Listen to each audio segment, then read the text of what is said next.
Tabe Niukit Okoke, selamat datang di Desa Fatuneno, Lembaga Obor Hidup Lestari. Saya menyampaikan bahwa Lembaga Obor Hidup Lestari ini kami dirikan pada 14 September tahun 2014 dan kami memiliki struktur kelembagaan terdiri dari divisi pemberdayaan perempuan dan bidang pertanian. Kami ada 5 orang bekerja dalam lembaga ini dan saya sendiri Ibu Justina Tafin Kosat sebagai Ketua Lembaga Obor Hidup Lestari yang memimpin lembaga ini, dan kami bekerja secara ekstra untuk misi kami sebagai lembaga untuk meningkatkan pemberdayaan perempuan, meningkatkan harkat dan martabat perempuan, dan juga memajukan pertanian organik untuk kemajuan dan kelestarian lingkungan hidup. Oleh karena itu, lembaga kami melakukan pendampingan di 4 desa dalam wilayah Kecamatan Miomafo Barat, Kabupaten Timur Tengah Utara. Dan kelompok itu terdiri dari kelompok-kelompok perempuan dan juga kelompok-kelompok campuran antara perempuan dan laki-laki di bidang pertanian. Khusus kelompok perempuan itu hanya konsentrasi pada peningkatan produksi tenun ikat secara ramah lingkungan atau dengan metode proses pewarnaan alam. Tentunya kami dalam lembaga bekerja keras karena kami melihat bahwa banyak permasalahan yang sesungguhnya terjadi di tengah masyarakat, dan itu membutuhkan pendampingan agar mereka bisa keluar dari persoalan itu dan mereka bisa menemukan hak mereka yang sesungguhnya. Bicara tentang pemberdayaan perempuan dan beberapa kegiatan tentunya kami menjalankan itu, tetapi juga tidak terlepas dari kendala-kendala yang kami alami di lapangan. Tetapi lembaga kami berjalan terus, kami dengan semangat karena misi kami adalah memberdayakan masyarakat desa untuk pemenuhan ekonomi rumah tangga, khususnya untuk perempuan, meningkatkan harkat dan martabat perempuan. Lembaga Obor Hidup Lestari itu kami bentuk karena kami melihat bahwa di tengah masyarakat itu terjadi banyak ketimpangan, banyak masalah yang dialami di tengah masyarakat. Berangkat dari situ, kami 5 orang berinisiasi untuk mendirikan Lembaga Obor Hidup Lestari sebagai satu wadah untuk kami bisa berhimpun melakukan pendampingan. Nah, tentunya masalah yang kami alami, kami lihat terjadi di tengah masyarakat itu bahwa karena faktor kesenjangan ekonomi, maka banyak perempuan yang mengalami tindakan kekerasan akibat faktor ekonomi. Perempuan tidak mendapat ruang akses karena ketimpangan faktor ekonomi. Selain itu pun masalah pertanian yang tengah dilakukan itu adalah pertanian yang beresiko terhadap lingkungan. Masih menggunakan model tebas bakar, menggunakan pestisida kimia, herbisida, dan lain sebagainya. Maka kami mendirikan Lembaga Obor Hidup Lestari ini untuk bagaimana kita membimbing masyarakat melakukan intervensi secara kecil-kecil untuk bisa mengendalikan mereka kembali kepada pertanian organik ramah lingkungan, dan khusus untuk perempuan kami berjuang untuk menempatkan hak mereka, membawa mereka keluar dari kekerasan, masalah-masalah kekerasan dalam rumah tangga. Itulah sejarah Lembaga Obor Hidup Lestari itu didirikan. Kami berangkat dari masalah.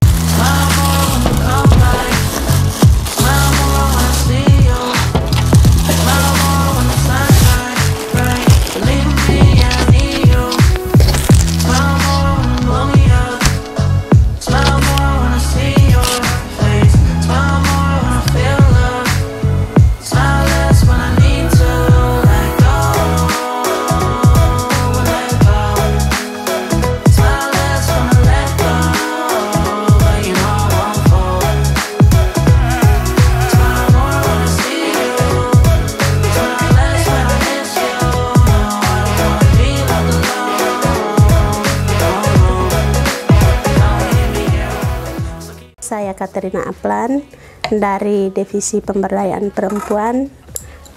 Kegiatan kami tenun ikat dan perempuan selama ini dianggap bahwa tidak menghasilkan apa-apa sementara mengharapkan dari laki-laki.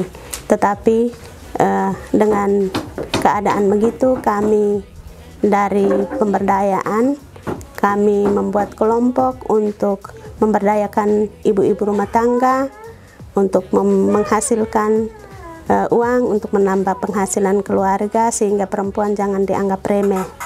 Dan hasil dari tenun ikat kami jualkan ke pasaran dan juga mengikuti pameran-pameran. Kalau yang diadakan pameran kami mengikutinya, dan kami mendapatkan hasil untuk menambah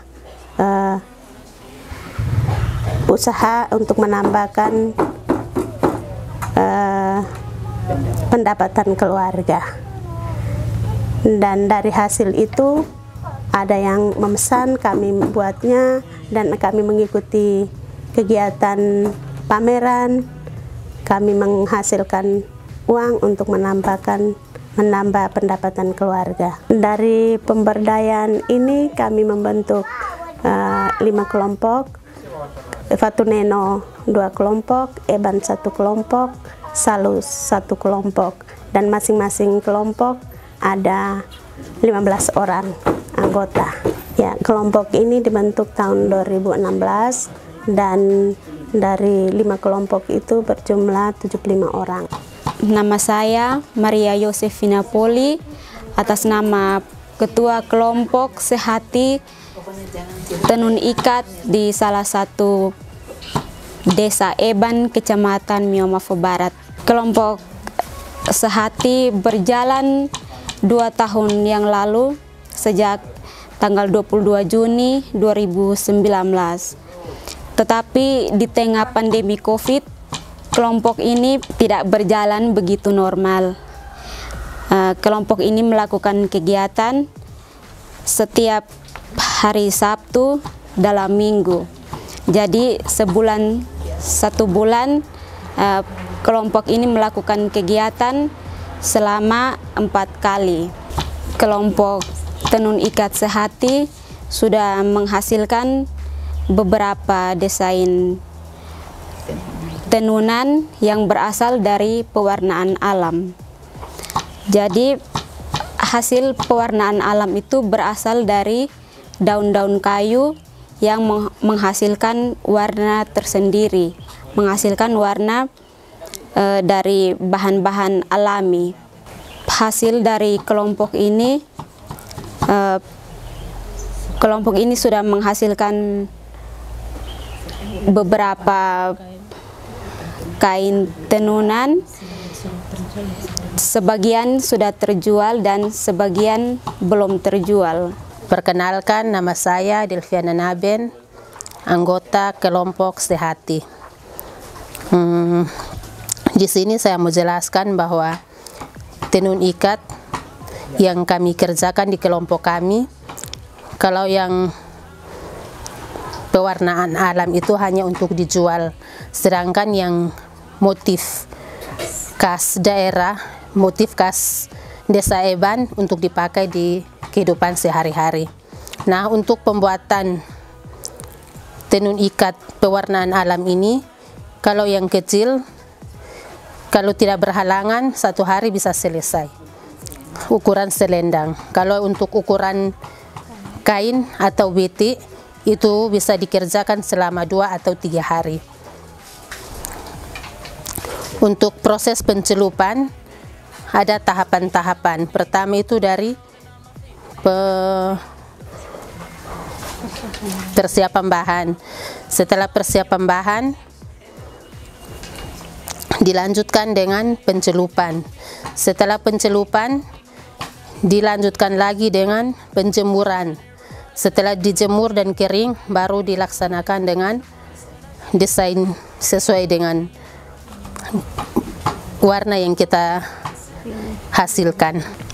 Harapan kami dari kelompok tenun ikat ini, kami berterima kasih Karena melalui tenun ikat ini kami bisa menghasilkan uang.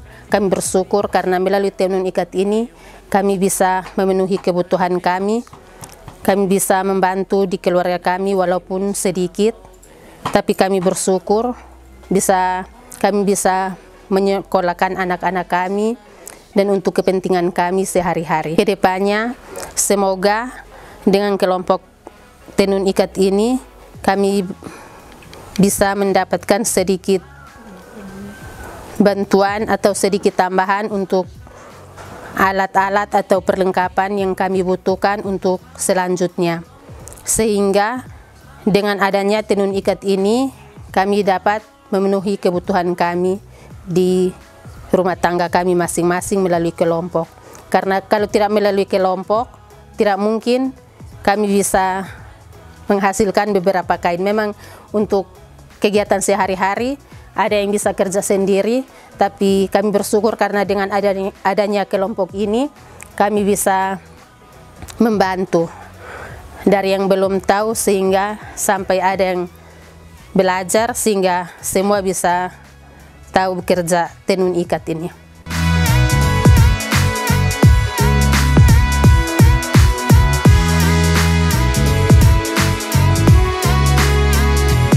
Ini adalah hasil dari proses pewarnaan alam benang yang ditenun dan inilah hasil tenunannya. Jadi dari yang seperti contoh ini biasanya kalau untuk sarung untuk laki-laki biasanya kita menjahit tiga lembar seperti ini digabungkan menjadi satu. Dan itu menghasilkan satu tenunan khusus untuk bapak-bapak. Untuk ibu-ibu juga sama, 3 lembar dijahit digabung jadi satu, kita menghasilkan satu tais, itu sarung untuk perempuan. Kalau untuk bapak-bapak itu beti. Nah, ini ukuran lebar 60 cm. Ini juga biasanya dibeli oleh orang satu lembar untuk mendesain baju. Kemudian jadi kita menenun ini bisa mulai dari ukuran 20 cm sampai dengan ukuran 70 cm. 70 cm itu khusus untuk bapak-bapak menjahit jas. Seperti itu. Jadi untuk panjang tenunan pun itu disesuaikan dengan permintaan konsumen. Mereka mau lebarnya berapa, panjangnya berapa. Seperti itu. Lalu yang seperti ini adalah ukuran-ukuran untuk sal untuk para ibu-ibu menggunakan. Jadi itu ukurannya standar, itu digunakan untuk sal. Lalu untuk ukuran seperti ini adalah selendang yang ukurannya pendek karena itu hanya diikat di leher saja. Jadi untuk harga selendang ini biasanya kami menjual itu khusus untuk tenunan pewarnaan alam itu satu lembar seperti ini 150.000. Terus untuk ukuran sal karena lebar dan panjangnya lebih dari selendang harganya itu 175.000. Lalu untuk ukuran lebar 60 cm itu biasanya per lembar itu 350.000. Memang untuk khusus tenunan pewarnaan alam itu harganya beda.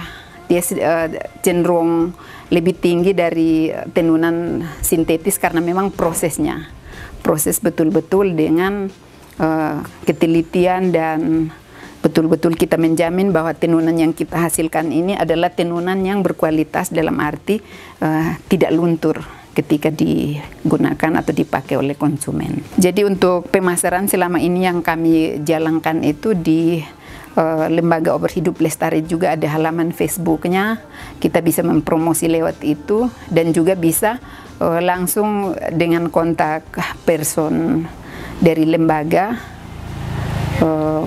Jadi biasanya kita memberikan kontak person lembaga. Untuk tenunan selain kami menjual secara langsung seperti yang saya jelaskan, kami juga berencana untuk melakukan pelatihan atau mendesain tenunan ini untuk aneka souvenir. Jadi kita bisa membuat topi dari tenunan, tas dari tenunan, dompet, dan juga sekarang lagi tren kalung atau anting-anting, gelang itu dari tenunan. Jadi kami rencanakan dalam tahun mendatang kami akan coba mengolah tenunan ini menjadi aneka souvenir atau aksesoris dari tenunan.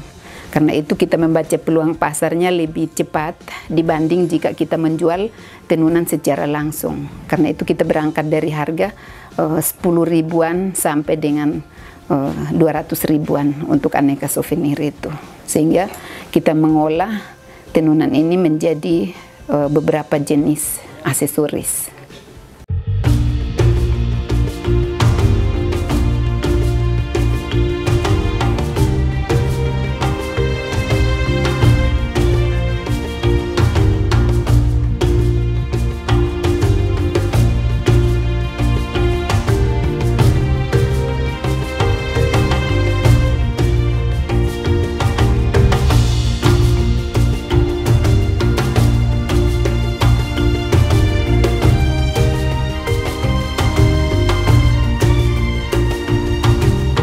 Selain program tenun ikat pewarnaan alam yang kami kembangkan, salah satu kegiatan utama kami itu adalah program pelestarian lingkungan hidup.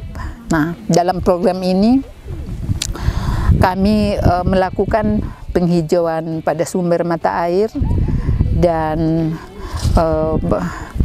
reboisasi secara swadaya, karena kami merasa bahwa tanah adat ini adalah warisan dari nenek moyang untuk anak cucu. Itu kewajiban kami untuk melestarikan.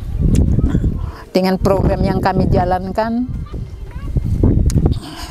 ketika kami berjalan, kami melihat bahwa ternyata masyarakat adat di sekitar Gunung Mutis, mereka merasa itu bahwa hak masyarakat adat terkait dengan tanah adat yang adalah warisan dari nenek moyang itu sampai dengan saat ini sudah diklaim oleh pemerintah bahwa itu kawasan hutan lindung dan kawasan hutan cagar alam. Nah, khusus untuk areal masyarakat Desa Fatuneno, Nuepesu, Sanam, dan Manusasi itu tidak ada pilihan lain, karena areal pertanian mereka itulah yang sekarang menurut pemerintah menganggap itu bahwa itu adalah kawasan hutan lindung dan cagar alam. Sementara pengakuan masyarakat adat bahwa itu adalah tanah adat yang secara turun-temurun dari nenek moyang dan itu diwariskan sampai dengan anak cucu. Nah, kami juga melakukan advokasi untuk pemerintah harus memperhatikan itu, karena ketika pemerintah mengambil alih mengklaim tanah adat masyarakat ini menjadi kawasan hutan, maka otomatis masyarakat sekitar kawasan Mutis ini di bentangan kawasan Gunung Mutis ini, mereka hidupnya nanti seperti apa? Karena ini masyarakat mayoritas itu adalah petani. Nah, selain itu juga ini ada sumber air yang merupakan jantung Pulau Timor. Sumber airnya ada dalam Gunung Mutis yang bisa menghidupkan masyarakat di Kupang, masyarakat di TTS, dan masyarakat di Timur Tengah Utara. Ini adalah satu potensi yang perlu dijaga. Oleh karena itu, kami masyarakat adat sampai kapanpun kami tidak akan membiarkan ini terjadi, karena ini adalah warisan dari nenek moyang kami. Jadi kewajiban kami menjaga, memelihara untuk kami yang sekarang dan juga untuk anak cucu generasi yang akan datang. Jadi segala program yang kami canangkan dalam lembaga kami itu semata-mata untuk melindungi, memelihara, melestarikan kawasan hutan ini. Itu bukti bagi kami bahwa ini adalah tanah adat yang perlu kami jaga. Dan sudah kami lakukan aksi di tahun 2010 itu kami merintis forum Lopomutis Babnain yang adalah perhimpunan dari 11 desa. Itu kami menyatakan sikap terhadap pemerintah, melakukan audiens, dan kami bersikeras dengan apapun kami tidak akan membiarkan ini diambil sebagai kawasan hutan, karena ini adalah tanah adat, sumber kehidupan kami, masyarakat sekitarnya, yang perlu kami pertahankan. Karena di sini kami bisa hidup, kami tidak ada pilihan lain. Pilihan kami itu ada di sini. Ini areal pertanian, padang penggembalaan ternak sapi. Dua sumber ini adalah sumber kehidupan kami masyarakat di Gunung Mutis, kawasan Gunung Mutis ini.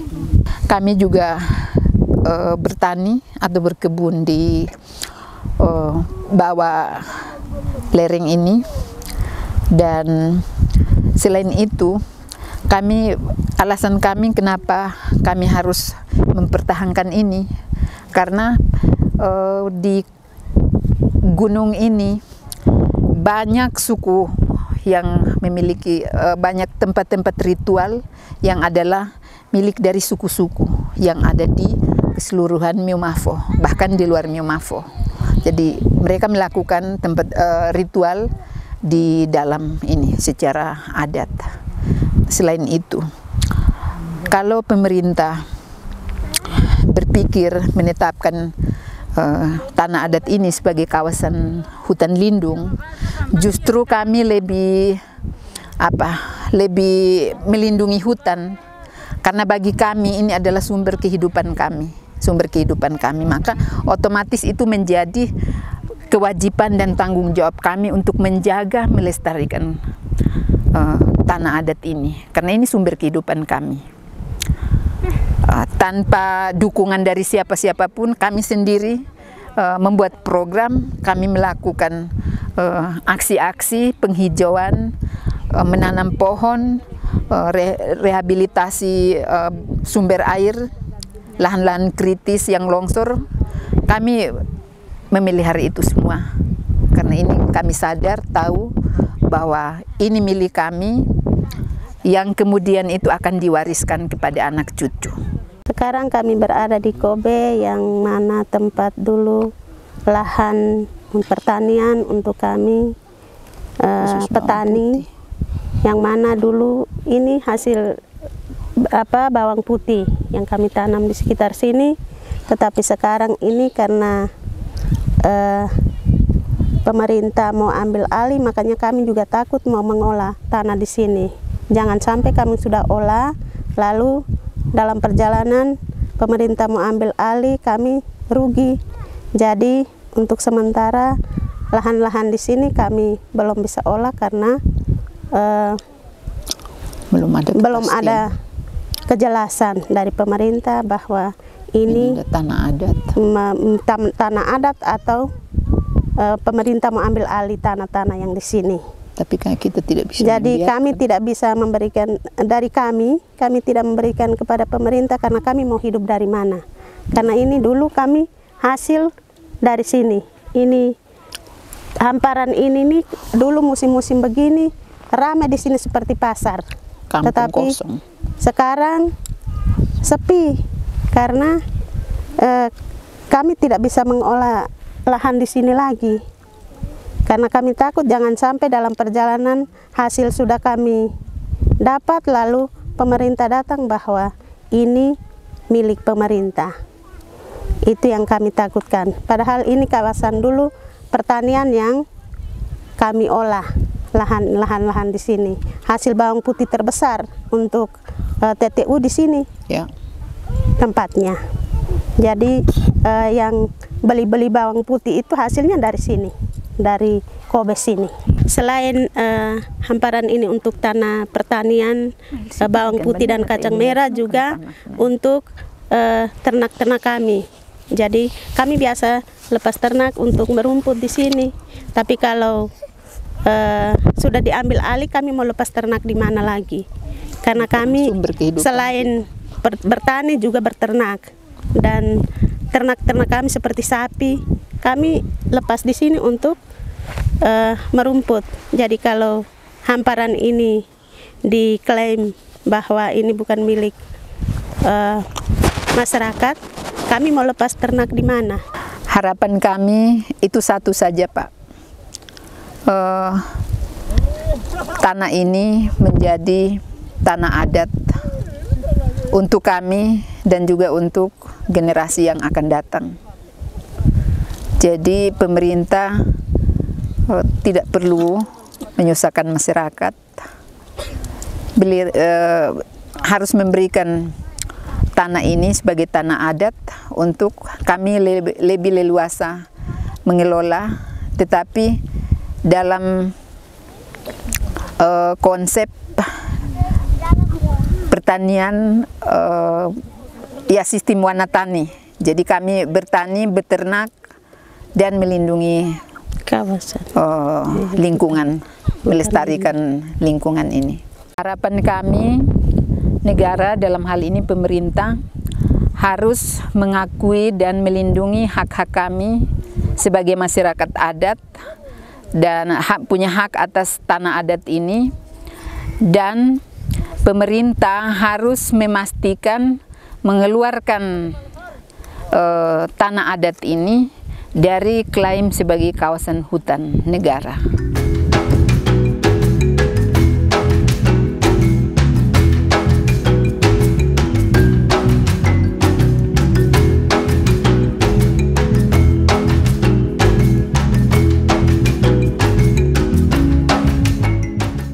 Lembaga Obor Hidup Lestari bergabung dengan JKLPK Indonesia pada tahun 2016, dan manfaat yang kami rasakan ketika kami bergabung dengan JKLPK Indonesia itu bahwa kami merasa dibesarkan oleh JKLPK Indonesia, karena kami bisa belajar banyak dari JKLPK Indonesia melalui program-program yang dilakukan oleh JKLPK Indonesia.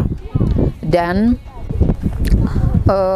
kami juga mempunyai kesempatan untuk belajar dari teman-teman lain di region-region lain seperti Sumatera, Jawa, Kalimantan, dan itu adalah kesempatan berharga buat kami untuk mengembangkan diri. Kami bisa belajar dari teman-teman senusantara. Dalam perjalanan kami di region NTT, khusus untuk Obor Hidup Lestari, memang selama ini komunikasi kami di tingkat region itu masih minim. Kami juga lembaga yang baru berkembang, membutuhkan banyak dukungan, baik itu pikiran, konsep-konsep, program untuk mendukung program di lembaga kami. Dan khusus untuk Seknas, kami berterima kasih sekali karena bagi kami selalu memperhatikan kami di Obor Hidup Lestari. Itu bisa dibuktikan dengan setiap pertemuan online kami diundang mengikuti pertemuan itu, dan dari itu kami belajar. Lalu dari Seknas juga membantu kami,